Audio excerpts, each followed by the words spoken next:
Boa tarde, pessoal. Me chamo Iago Barbosa, sou aluno de Iniciação Científica do Laboratório de Termodinâmica e Processo de Separação, LTS, da Universidade Federal de Ceará, UFC.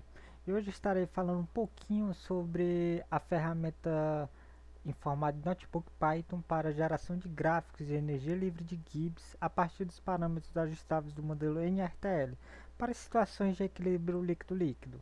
Essa é a janela inicial que deve aparecer quando o usuário clica para ter acesso ao código desenvolvido, que foi realizado na plataforma do Google Colab, que oferece uma forma interativa e fácil de compartilhar e ter suporte multimídia ao código. Como podemos ver que temos, além do código, vamos ter textos e figuras que vão ajudar na compreensão geral do código.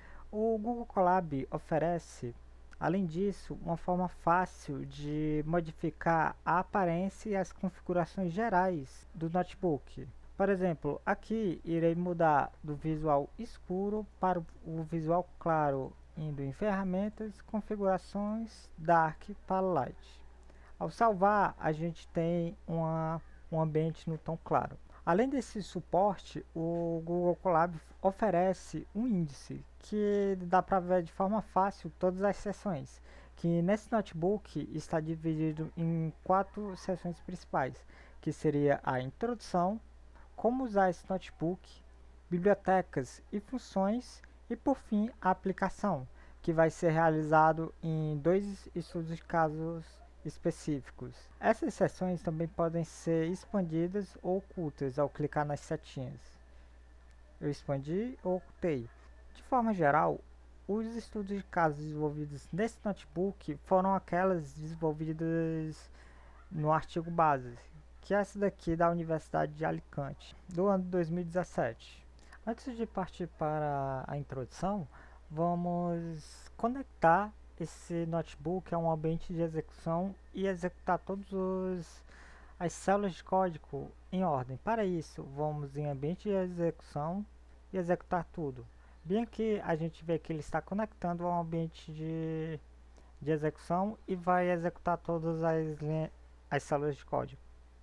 Enquanto isso, vamos falar um pouco sobre a introdução. Eu posso navegar por aqui ou posso clicar diretamente aqui que ele já vai dar.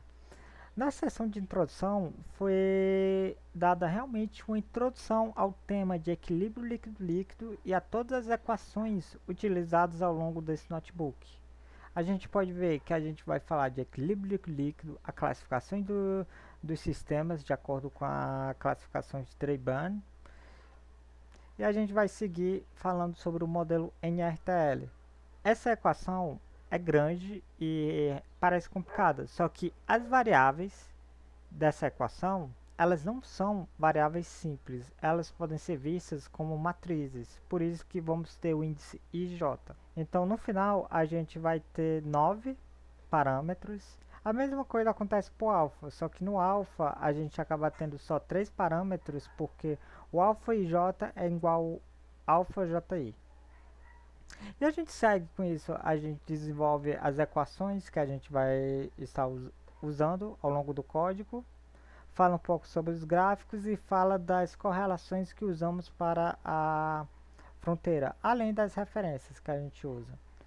Aqui o artigo base, a gente fala dos erros que são encontrados nos artigos e um pouco sobre a superfície da energia livre de Gibbs. E a gente parte para a segunda parte, que seria falando de como usar esse notebook. Eu vou seguir aqui só para a introdução para ocultar e a gente segue como usar esse notebook. A gente tem uma versão reduzida desse notebook que seria mais para aplicação, pois esse notebook aqui ele foi desenvolvido por 2 estudos de caso.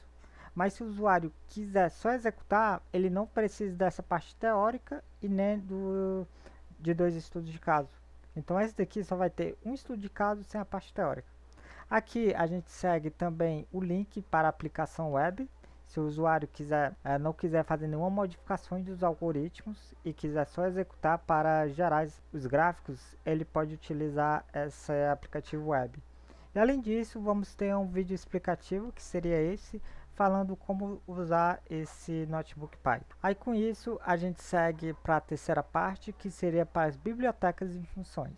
Eu não vou descrever o código ponto por ponto, até porque o código ele está comentado. Aqui a gente faz as importações das bibliotecas. Aqui o Go e o PX a gente vai usar para os gráficos interativos, enquanto o NumPy e o Time a gente usa para lidar com as matrizes e saber quanto tempo o código vai estar rodando. E aqui uma das funções principais, que seria a do modelo NRTL. Aqui, além de aplicar o modelo, eu faço algumas coisas a mais, como colocar um parâmetro para, se o usuário quiser visualizar os resultados do coeficiente de atividade, pode ser mostrado, e a quantidade de componentes que está sendo trabalhado. E aqui o código está comentado e a gente segue. Essa equação NRTL não vai ser executada diretamente nas aplicações, porque ela é usada para gerar os gráficos, então ela é usada internamente em outras funções. Aqui uma função para transformar a fração mássica para a fração molar, que a gente usa para quando está trabalhando com as tilelines. E aqui a energia livre de Gibbs de mistura para componente binário e ternário, a fronteira de solubilidade, que seria do gráfico, os gráficos binários e a malha de superfície. Além disso, a gente vai ter eixos das tilelines, em que a gente vai configurar esses eixos para a plotagem corretas. E a gente segue para a aplicação. Caso o usuário queira modificar as funções, basta ele exibir a seção e clicar e fazer as modificações que ele deseja. E a gente vai seguir para a parte da aplicação, em que a gente vê a ordem de execução das funções de forma a ter os resultados requeridos. A seção de aplicação é formada por duas partes, que seria a parte do caso 1 e a parte do caso 2. Esses casos seriam os sistemas analisados pelo artigo base de Amacila, que o primeiro sistema é formado por benzeno, ciclohexano e DMSO, e o segundo caso é formado por N-hexano, benzeno e sulfolano. Vale destacar que cada um desses sistemas possui dois conjuntos de parâmetros ajustáveis, pois um desses conjuntos seriam parâmetros inconsistentes e outro conjunto seria para parâmetros consistentes. Todos esses sistemas estão a 298 Kelvin e a 1 atm. A gente vai seguir para o caso 1. Todos os cálculos aqui relacionados são para 1000 pontos, que a gente controla aqui nessa variável, e usando uma constante dos gases de 8,314.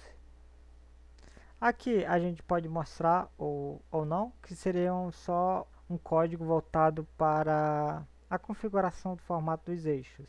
Aqui a gente pode ir em formulário e ocultar código, para ficar mais limpa a tela. O caso 1, benzeno, ciclohexano e DMSO, e os parâmetros AJ estão na unidade de joules por mol. A primeira parte que a gente pode ver aqui no sumário, para a aplicação das funções de forma a obter os gráficos, seria colocar as informações dos sistemas. Aí depois a gente aplica propriamente dito as funções. Bem aqui das informações dos sistemas, a gente vai ter a temperatura do caso 1 em Kelvin, e a fração mássica para o extrato e a fração mássica para o rafinado. No caso vai ser o composto 1, 2 e 3 nessa ordem, a fração mássica para o benzeno, ciclohexano e DMSO. E bem aqui a gente vai usar a massa molar para converter a fração mássica em fração molar. A gente retirou os valores das massas molares da internet para cada um desses componentes. E bem aqui a gente converte a fração mássica em fração molar usando a função fração molar. Se a gente passar o cursor por cima, a gente pode ver uma pequena descrição do que as funções fazem. Além dessas informações gerais dos sistemas, seriam colocar as informações dos parâmetros ajustáveis, que no caso AJ e o alfa do caso 1, que no caso vai ser, a gente usa um array, porque isso daqui é uma matriz para o componente 1, 2 e 3 e 1 e 2 e 3, formando uma tabela. Aqui o alfa também vai ser uma tabela, com alfa igual, os dois casos. E bem aqui a gente calcula o tal. Aqui a gente vai começar a aplicar as funções. Bem nessa parte aqui está automatizado. Então para aplicar para outros sistemas, basta mudar os valores aqui, que aqui muda automaticamente. Por isso que a forma matriz poupa bastante trabalho. Aqui basicamente a gente está separando essa matriz, que envolve o sistema ternário, para as matrizes dos sistemas binários. E a gente também calcula o tal. Porque nesse tal a gente vai começar a calcular os valores dos eixos, que seria esse ΔG 12, ΔG 13. Aí bem aqui a gente vai calcular a energia de Gibbs para os pares binários. A gente usa essa função aqui, ΔG da mistura, que vai calcular a energia de livres da mistura. Para isso ele vai receber o x, que seriam as composições, os parâmetros ajustáveis, que seria o alfa e o tal. O tal foi calculado a partir dos parâmetros ajustados. Aí isso para o par 12, par 13 e par 23. Aí bem aqui a gente plota esse gráfico, os três gráficos, para ver o par 12, par 13 e par 23. Aí bem aqui a gente só precisa do tal e de um título para calcular a fronteira. E bem aqui a gente tem os valores das fronteiras. Certo? Aí bem aqui a gente começa a calcular a malha de superfície para ter o gráfico 3D. Esse daqui seria o cálculo que mais demora, porque a gente usa bastante pontos, se eu não me engano são 500 pontos, o que vai consumir bastante tempo de processamento. Calma aí, deixa eu só ir aqui e a gente vê aqui. Deixa eu executar isso aqui. Aqui ele demora um pouquinho para executar. E bem aqui a gente tem os números das tilelines certinhos. E esse gráfico é interativo, como podemos ver. Certo? E a gente também pode ocultar aqui, ó, as tilelines. O que facilita na hora. A gente também pode controlar a transparência e os limites que queremos nos gráficos. E basicamente isso, ou seja, primeiro a gente define as informações gerais dos sistemas, depois a gente define os parâmetros ajustáveis e a gente calcula o tal. Modificando tudo isso, a gente já consegue aplicar ao sistema, a outro sistema, pois o que segue é automatizado, em que a gente vai separar esses dados em matrizes para os compostos binários e a gente vai calcular para cada um dos gráficos. A mesma coisa acontece para os dados consistentes, em que a gente vai definir os parâmetros ajustados, a gente vai calcular tal. Aqui, após o tal, a gente vai ter o cálculo para os sistemas binários, de forma automatizada, o cálculo dos eixos para a matriz e a plotagem, em que a gente plota para o par 12, par 13 e par 23. Aqui a gente pode ver, ó, aqui só vai ter um mínimo, então é um sistema homogêneo, o par é um par homogêneo, e aqui a gente vai ter uma separação de fases, que a gente vai ter um mínimo. E aqui a fronteira de solubilidade, como a gente pode ver, deixa eu executar aqui. Como a gente pode ver, a gente vai ter dois pares na região homogênea e um par na região heterogênea, que a gente vê aqui nos gráficos. E aqui a gente tem o gráfico 3D, que é calculado usando a malha de superfície, para o caso 1 consistente, e aplicando o título. Aí com isso a gente consegue interagir com o gráfico. A mesma coisa acontece para o caso 2, que agora vai ser um sistema formado por N-hexano, benzeno e cifolano. Os parâmetros também estão em joules por mol, e aqui a gente começa dando as informações gerais dos sistemas, ou seja, temperatura e as frações básicas para o extrato e para o rafinado, considerando que o componente 1 é o hexano, o benzeno é o 2 e o cifolano é o 3. A gente, depois da massa, a gente vai calcular a fração molar usando a massa molar dos compostos que a gente pesquisou na internet, e a gente aplica para os dados inconsistentes, que a gente obtém os mesmos gráficos. E aqui a gente vai obter fronteira de solubilidade.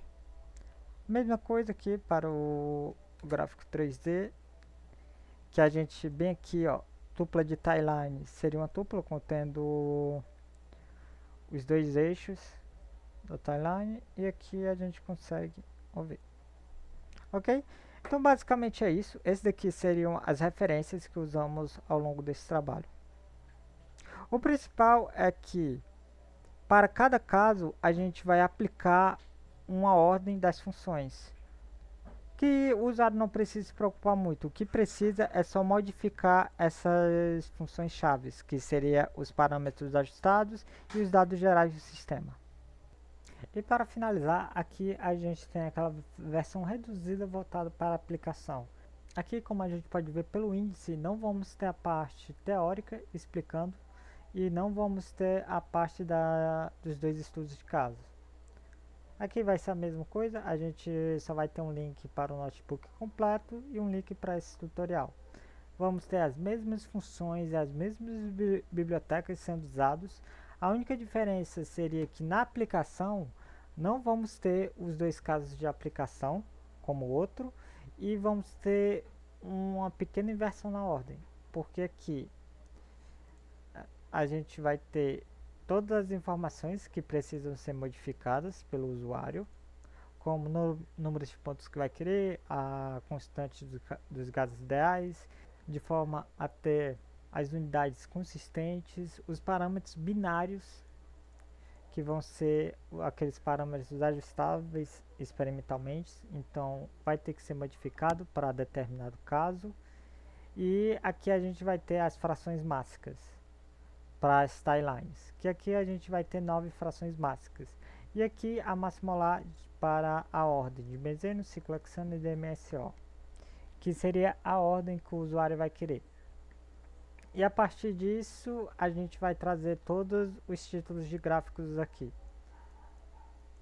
Ou seja, concentramos nessas duas células todas as variáveis que precisam ser modificadas para ter uma aplicação específica. E bem aqui a gente vai ter os códigos de cálculos dos eixos, que não precisa ser alterado. E a partir de executar tudo, ele vai ter os resultados. O gráfico do par binário, o gráfico do outro par binário e a curva que mostra a fronteira de solubilidade. Além disso, vai ter o gráfico de superfície. Aqui é interessante porque vai dar para perceber que o cálculo que mais demora a ser realizado é esse daqui, que seria em respeito à malha de superfície, que usamos 500 pontos. Se a gente quiser diminuir o tempo gasto para rodar essa célula, é só diminuir a quantidade de pontos que vamos estar usando. E seria isso. Assim que ele carregar, ele vai estar mostrando os resultados. E esse foi o vídeo voltado para explicar um pouco sobre o notebook desenvolvido para a geração dos gráficos de energia de Gibbs a partir dos parâmetros ajustáveis do modelo NRTL. Para qualquer dúvida, comentário ou sugestão, podem estar mandando um e-mail para a gente, no e-mail que vai estar aparecendo aqui na tela, ou podem comentar nesse vídeo. Muito obrigado pelo tempo e pela atenção, e que tenham uma ótima semana.